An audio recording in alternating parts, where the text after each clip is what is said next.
ಮತ್ತೊಂದು ಹೊಸ ನೇಮಕಾತಿ ಅಧಿಸೂಚನೆಯನ್ನು ತೆಗೆದುಕೊಂಡು ಬಂದಿದ್ದೇವೆ.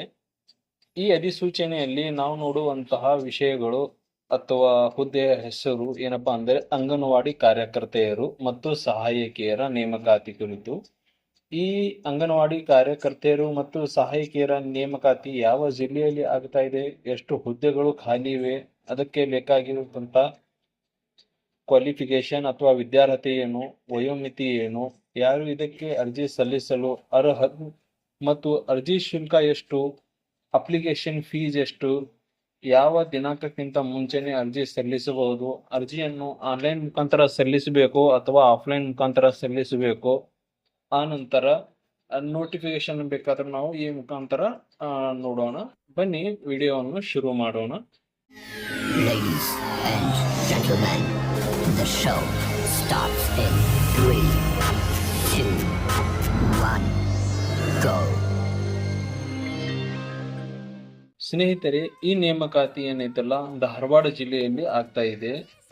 ಧಾರವಾಡ ಜಿಲ್ಲೆಯಲ್ಲಿ ಒಟ್ಟು ಹುದ್ದೆಗಳ ಸಂಖ್ಯೆ 199.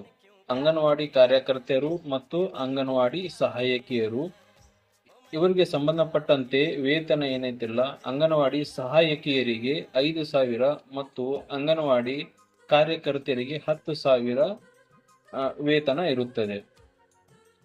ನಂತರ ಅಂಗನವಾಡಿ ಕಾರ್ಯಕರ್ತೆಯರ ಹುದ್ದೆಗಳ ಸಂಖ್ಯೆ 9 ಇದ್ದು ಅಂಗನವಾಡಿ ಸಹಾಯಕಿಯರ ಹುದ್ದೆಗಳ ಸಂಖ್ಯೆ 190 ಇರುತ್ತದೆ. ಅಂಗನವಾಡಿ ಕಾರ್ಯಕರ್ತೆಯ ಹುದ್ದೆಗೆ ಅರ್ಜಿ ಸಲ್ಲಿಸುವವರು ದ್ವಿತೀಯ PUCಯನ್ನು ಉತ್ತೀರ್ಣಗೊಂಡಿರಬೇಕು.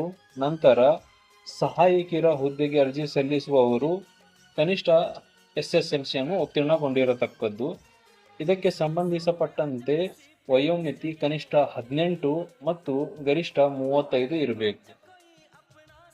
SC ST OBC ಮತ್ತು ಇತರೆ ಹಿಂದುಳಿದ ವರ್ಗದವರಿಗೆ ವಯೋಮಿತಿಯಲ್ಲಿ ಸಡಿಲಿಕೆ ಕೂಡ ಇರುತ್ತದೆ. ಅದು ಧಾರವಾಡ ಮಹಿಳಾ ಮತ್ತು ಮಕ್ಕಳ ಅಭಿವೃದ್ಧಿ ಇಲಾಖೆಯ ಮಾನದಂಡದ ಪ್ರಕಾರ.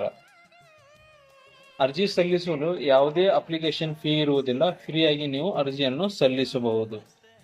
ಇನ್ನು ಸೆಲೆಕ್ಷನ್ ಯಾವ ಪ್ರಕಾರ ಆಗುತ್ತಪ್ಪ ಅಂದರೆ ಮೆರಿಟ್ ಲಿಸ್ಟ್ ಒಂದು ಇಂಪಾರ್ಟೆಂಟ್ ಪಾಯಿಂಟ್ಸ್ ಇದೆ. ಅನಂತರ ಅಂಗನವಾಡಿ ಕಾರ್ಯಕರ್ತೆ ಹುದ್ದೆ ಖಾಲಿ ಇರುವ ಹೊಸ ಕೇಂದ್ರ ಪ್ರಾರಂಭಿಸುತ್ತಿರುವ ಗ್ರಾಮದಲ್ಲಿ ವಾಸಿಸುತ್ತಿರುವ ಸಹಾಯಕಿಯರಿದ್ದು ಅವರು SSLC ಉತ್ತೀರ್ಣರಾಗಿದ್ದು ಕನಿಷ್ಠ 3 ವರ್ಷ ಸೇವೆ ಸಲ್ಲಿಸಿದ್ದು 45 ವರ್ಷ ವಯೋಮಿತಿಯೊಳಗಿದ್ದು ಆ ಅಂಗನವಾಡಿ ಕೇಂದ್ರದಿಂದ 3 ಕಿಲೋಮೀಟರ್ ವ್ಯಾಪ್ತಿಯೊಳಗೆ ವಾಸಿಸುತ್ತಿರಬೇಕು.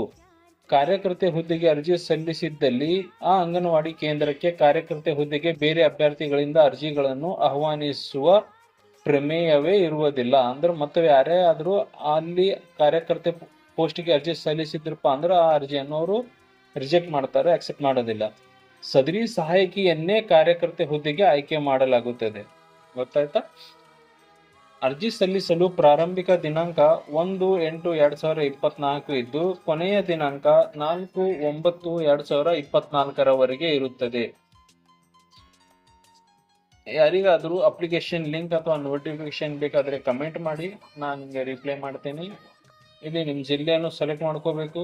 ಧಾರವಾಡ ಅಂತ, ಧಾರವಾಡ ಸಹಾಯಕಿ ರೂರಲ್ ಅಥವಾ ಅರ್ಬನ್, ಗ್ರಾಮಾಂತರ ಅಥವಾ ನಗರ ಪ್ರದೇಶದಲ್ಲಿ ಅನ್ನು ಸೆಲೆಕ್ಟ್ ಮಾಡ್ಕೊಳ್ಳಿ.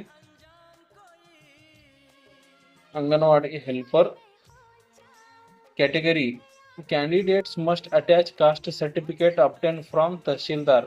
ತಹಶೀಲ್ದಾರ್ ಕಡೆಯಿಂದ ಪಡೆದಿರತಕ್ಕಂತಹ ಜಾತಿ ಪ್ರಮಾಣ ಪತ್ರ ಕಡ್ಡಾಯವಾಗಿ ಲಗತ್ತಿಸಬೇಕು. ನೀವು ST ಕ್ಯಾಟಗರಿದವರಿದ್ದೀರೋ ಅಥವಾ SC ಕ್ಯಾಟಗರಿದವರಿದ್ದೀರೋ ಅದನ್ನು ಸೆಲೆಕ್ಟ್ ಮಾಡಿಕೊಂಡು ನಿಮ್ಮ RD ನಂಬರ್ ಇಲ್ಲಿ ಟೈಪ್ ಮಾಡಿ ಸಬ್ಮಿಟ್ ಮಾಡಬೇಕು.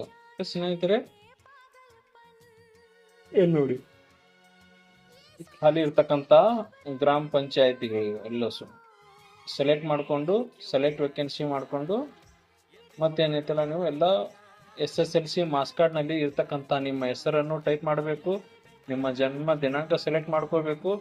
ಇಲ್ಲಿ ಏನೈತಲ್ಲ ನಿಮ್ಮ ವಯಸ್ಸು ಆಟೋಮೆಟಿಕ್ ಆಗಿ ಇಲ್ಲಿ ಕ್ಯಾಲ್ಕುಲೇಟ್ ಆಗಿ ಬಂದ್ಬಿಡುತ್ತೆ. ಫಿಮೇಲ್ ಅಂತ ಸೆಲೆಕ್ಟ್ ಮಾಡ್ಕೋಬೇಕು. ಫಸ್ಟ್ ಲ್ಯಾಂಗ್ವೇಜ್ ನೀವು ಸ್ಟಡಿ ಮಾಡಿರ್ತಕ್ಕಂತಹ SSLCಯಲ್ಲಿ ಫಸ್ಟ್ ಲ್ಯಾಂಗ್ವೇಜ್ ಕನ್ನಡ ಇರಬೇಕು. ಸೆಕೆಂಡ್ ಲ್ಯಾಂಗ್ವೇಜ್ ಈ ತರ ಇದ್ರೂ ನಡೀತದೆ. ಅಥವಾ ನಿಮ್ ದ್ವಿತೀಯ ಭಾಷೆ ಕನ್ನಡ ಇದ್ರೂ ಕೂಡ ನಡೆಯುತ್ತೆ. ನಿಮ್ ತಾಯಿ ಹೆಸರು SSLC ಮಾರ್ಕ್ಸ್ ಕಾರ್ಡ್ ಅಲ್ಲಿ ಇರುತ್ತೆ, ಅದನ್ನು ನೋಡಿ ಟೈಪ್ ಮಾಡಬೇಕು. ನಂತರ ನಿಮ್ ತಂದೆ ಹೆಸರು, ಆರ್ ಯು ಮ್ಯಾರಿಡ್, ಮದುವೆ ಆಗಿದೆಯೋ ಅಥವಾ ಇಲ್ಲೋ, ಎಸ್ ಅನ್ನು ಸೆಲೆಕ್ಟ್ ಮಾಡ್ಕೊಳ್ಳಿ. ನಿಮ್ಮ SSLC ರಿಜಿಸ್ಟ್ರೇಷನ್ ನಂಬರ್ ಇಲ್ಲಿ ಟೈಪ್ ಮಾಡಬೇಕು. ನೀವು ಪಡೆದಿರ್ತಕ್ಕಂತಹ ಮಾರ್ಕ್ಸ್ ಮತ್ತು SSLC ಅಲ್ಲಿ ಒಟ್ಟಾರೆ ಮಾರ್ಕ್ಸ್, ಟೋಟಲ್ ಮಾರ್ಕ್ಸ್ ಎಷ್ಟು ಇರ್ತವೆ ಅದನ್ನು ಇಲ್ಲಿ ಟೈಪ್ ಮಾಡಬೇಕು. ಪರ್ಸೆಂಟೇಜ್ ಎಷ್ಟು ಅನ್ನೋ ತಾನಾಗೆ ಇಲ್ಲಿ ಬಂದ್ಬಿಡುತ್ತೆ. ನಿಮ್ಮ ಅಡ್ರೆಸ್, ಆಧಾರ್ ಕಾರ್ಡ್ ನೋಡಿ ನಿಮ್ಮ ಅಡ್ರೆಸ್ ಅನ್ನು ಇಲ್ಲಿ ಟೈಪ್ ಮಾಡಿ. ಸ್ಟೇಟ್ ಸೆಲೆಕ್ಟ್ ಮಾಡ್ಕೊಳ್ಳಿ, ನಿಮ್ಮ ಜಿಲ್ಲೆ ಸೆಲೆಕ್ಟ್ ಮಾಡ್ಕೊಳ್ಳಿ. ನೀವು ಕಂಪಲ್ಸರಿ ಧಾರವಾಡ ಜಿಲ್ಲೆಯವರೇ ಆಗಿರಬೇಕು. ಆ ಅಂಗನವಾಡಿಗಿಂತ 3 ಕಿಲೋಮೀಟರ್ ದೂರದಲ್ಲೇ ನೀವು ವಾಸಸ್ಥಳ ಇರಬೇಕು, ನೆನಪಿರಲಿ. ನಿಮ್ಮ ತಾಲೂಕು, ಪಿನ್ ಕೋಡು, ನಿಮ್ಮ ಮೊಬೈಲ್ ನಂಬರು, ಆನಂತರ ನಿಮ್ಮ ಇಮೇಲ್ ID, ರೆಸಿಡೆನ್ಸ್ ಸರ್ಟಿಫಿಕೇಟ್ ಕಡ್ಡಾಯವಾಗಿ ನಿಮ್ಮ ಹತ್ರ ಇರಬೇಕು. ಇದು ಮ್ಯಾಂಡೇಟರಿ ಇದೆ ನೋಡಿ, ಇದು ಮ್ಯಾಂಡೇಟರಿ. ರಹವಾಸಿ ಪ್ರಮಾಣ ಪತ್ರದ ಅಥವಾ ವಾಸಸ್ಥಳ ಪ್ರಮಾಣ ಪತ್ರದ RD ನಂಬರ್ ಇಲ್ಲಿ ಮೆನ್ಷನ್ ಮಾಡಿ. ಅದನ್ನು ಕೂಡ ತಹಸೀಲ್ದಾರ್ ಕಡೆಯಿಂದಾನೇ ಪಡೆದಿರತಕ್ಕದ್ದು. ಇದು ನೋಡಿ, ನಿಮ್ಗೆ ಯಾವ್ದು ಅಪ್ಲಿಕೇಬಲ್ ಆಗುತ್ತೆ ಅದನ್ನು ಚೆಕ್ ಮಾಡ್ಕೊಳ್ಳಿ. ಇಲ್ಲಂತಂದ್ರೆ ಹಾಗೆ ಬಿಟ್ಟರು ನಡೆಯುತ್ತದೆ, ಇವೇನು ಮ್ಯಾಂಡೇಟರಿ ಇಲ್ಲ. ನೀವು ಆಸಿಡ್ ಅಟ್ಯಾಕ್ ವಿಕ್ಟಿಮ್ಸ್ ಅದಿರೋ ಅಥವಾ ಏನೈತಲ್ಲ ಇಲಾಖಾ ಸಂಸ್ಥೆಗಳ ನಿವಾಸಿಗಳು, ಕನಿಷ್ಠ 3 ವರ್ಷ ಇಲಾಖೆಯ ಸುಧಾರಣೆ ಸಂಸ್ಥೆಗಳಲ್ಲಿ, ರಾಜ್ಯ ಮಹಿಳಾ ನಿಲಯಗಳಲ್ಲಿ ವಾಸಿಸಿರುವ ಮಹಿಳೆ ಆಗಿರಬೇಕು. ಇರ್ಲಿಕ್ಕೂ ನಡೀತದೆ, ಕಂಪಲ್ಸರಿ ಇಲ್ಲ. ವಿಧವೆ ಅದಿರೋ, ವಿಚ್ಛೇದಿತ ಡೈವರ್ಸ್ ಆಗಿದೆಯೋ, ಮಾಜಿ ದೇವದಾಸಿ ಅದಿರೋ ಅಥವಾ ಯೋಜನಾ ನಿರಾಶ್ರಿತರಿದಿರೋ, ಯಾವ್ದಾದ್ರು ಇದ್ರಪ್ಪ ಅಂದ್ರೆ ನೀವು ಸೆಲೆಕ್ಟ್ ಮಾಡ್ಕೊಳ್ಳಿ. ನಿಮಗೆ ಒಳ್ಳೆಯದು. ಇದ್ದಿದ್ದಿಲ್ಲಪ್ಪ ಅಂದ್ರೆ ಪ್ರಾಬ್ಲಮ್ ಇಲ್ಲ. ಎಕ್ಸೆಪ್ಟ್ ಮಾಡಿಕೊಂಡು ರಿವ್ಯೂ ಮಾಡಿ ಸಬ್ಮಿಟ್ ಮಾಡಬೇಕು. ಸ್ನೇಹಿತರೆ, ಐ ಹೋಪ್ ಈ ವಿಡಿಯೋ ಮುಖಾಂತರ ನಿಮ್ಗೆ ಮಾಹಿತಿಯನ್ನು ಸಿಕ್ಕಿರಬಹುದು ಅನ್ಕೋತೀನಿ. ಈ ವಿಡಿಯೋದಲ್ಲಿ ಇಷ್ಟೇ. ಮತ್ತೆ ಸಿಗೋಣ ಮುಂದಿನ ವಿಡಿಯೋದಲ್ಲಿ. Thank you.